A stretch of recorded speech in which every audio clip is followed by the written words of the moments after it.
In a consumer society, images are going to be used in a certain way. They're not just left on the street for people to discover. They are. They appear in magazines, on television programs, in art galleries, all over the place, in situations which are basically organized around buying and selling. So I don't think one can ever hope to preserve the purity of images in this kind of situation, in the world in which we live, which is based on the consumerist use of images.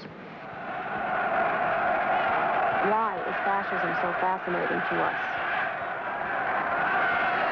Well, for all sorts of reasons. One of the obvious reasons is because people are in search of extreme sensations. The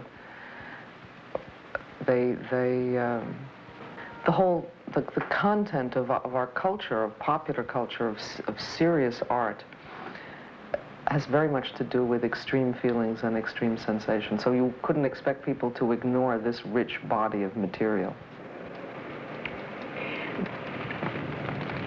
It's a word that everybody uses, and it's a kind of shorthand. You can't, it's hard. As a writer, I'm interested in not using 9 words when I could use 1. So instead of saying the murder of 6 million Jews during the Hitler period, I say the Holocaust. But for me, it's not a satisfactory term, and I don't like it because it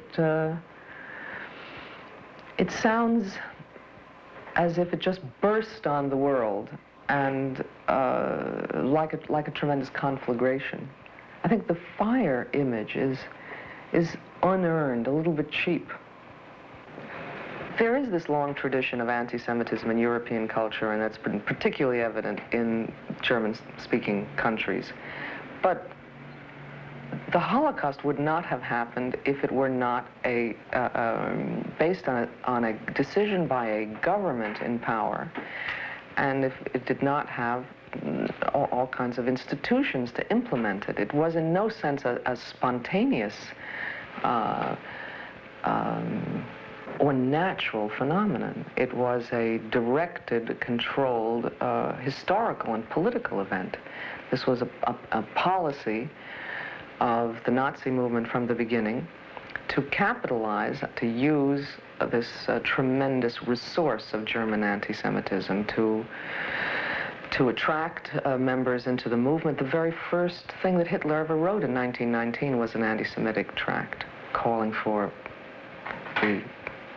well, I don't know if you say the death of the Jews, but certainly their expulsion from Germany. In 1919, when he was a recruit to this burgeoning movement, a decision was made to use this as a way of attracting people, as an important feature of the ideology, and the only thing that is special perhaps about the Nazi phenomenon is that at a certain moment, to continue the policy of rounding up the Jews and killing them, putting them in camps, was very counterproductive from a military point of view, because a lot of personnel was diverted, and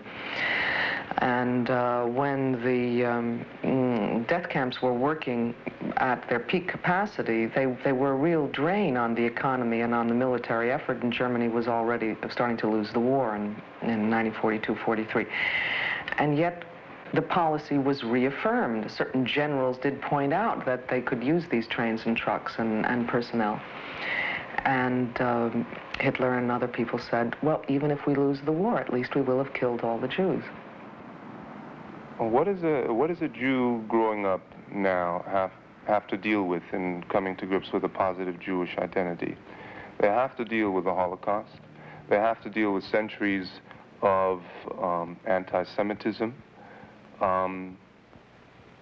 They have to deal with negative Jewish stereotypes, the Jew being cheap, the Jew being rich, the Jew being wily, the Jews sticking together, feeling superior, all those negative stereotypes. And growing up in an American society, you get those things in very subtle terms. It's not like Europe, where anti-Semitism is still right on the surface. It's very subtle, and but it's still a part of our culture, and we've inherited it from Europe. It's a struggle to overcome those things and start feeling positive. A lot of people in my generation don't want to have anything to do with it. I had a lot of misunderstandings about the passivity of the Jewish people. They went like sheep. They didn't go like sheep. They fought. A lot of people fought. And just one more thing, the brilliance of the Nazis psychologically in how they got the people to do what they wanted. It wasn't a bunch of morons like in the TV war pictures. It was brilliantly done. That's another thing that I understood about the passivity, too, was that it all happened step by step, and putting ourselves in their place, you wouldn't want to believe something like that. Well, they'll just make us go this far. Of course, that's understandable. Well, it's just one more step.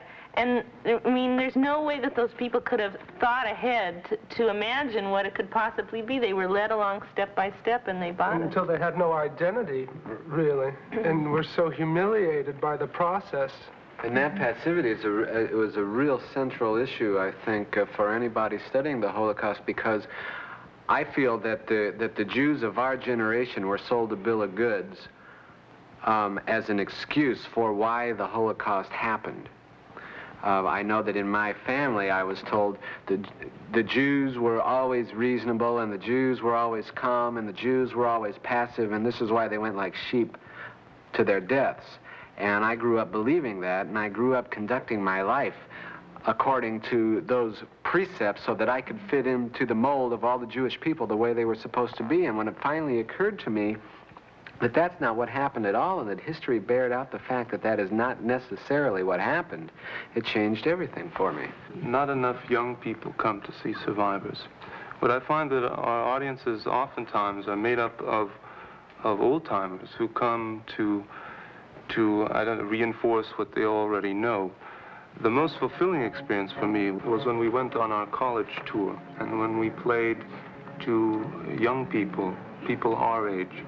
And I feel that we're not doing this play for the old-timers, but for our generation and for the generation who followed us.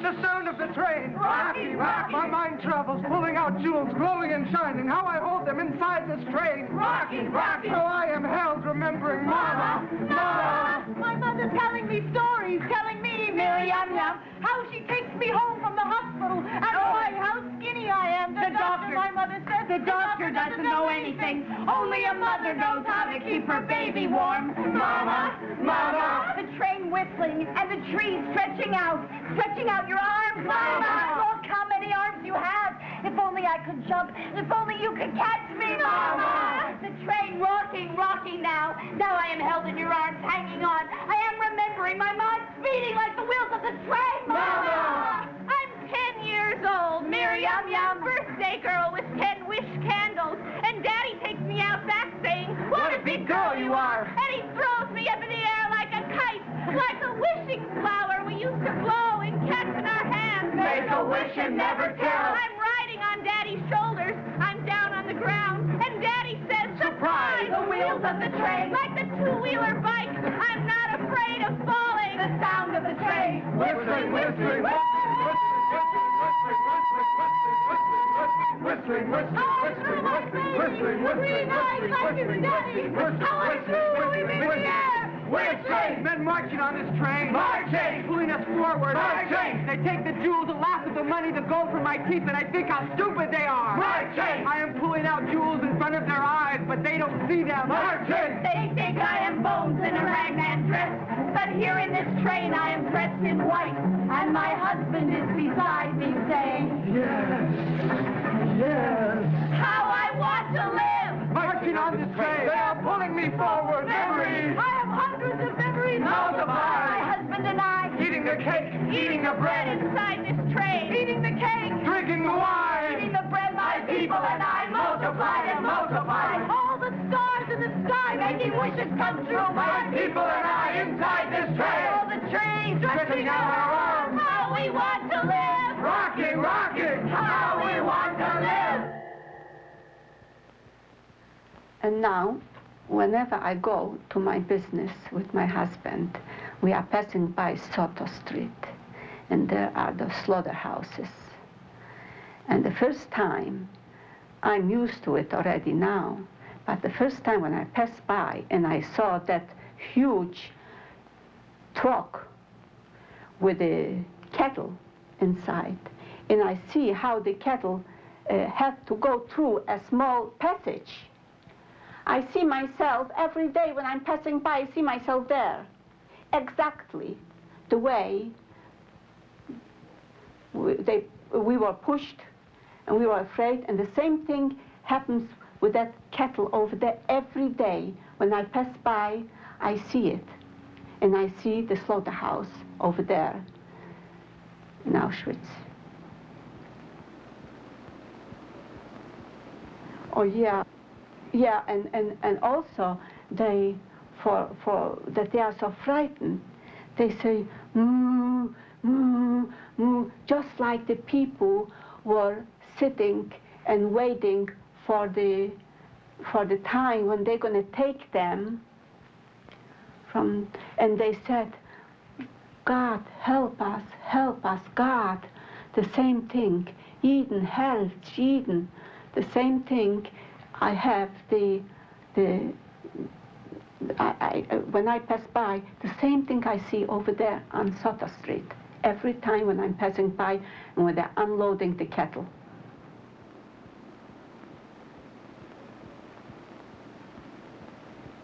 Tremlen Vögel auf die Zweigen, schlaf mein Tajurkind, bei dein Wiegel auf deine Narre, sieht da Fremde und singt,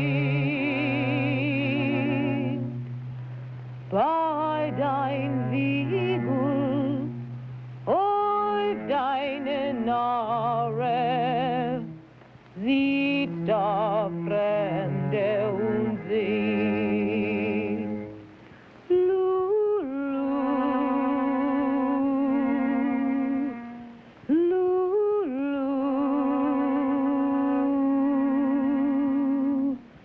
Lulu.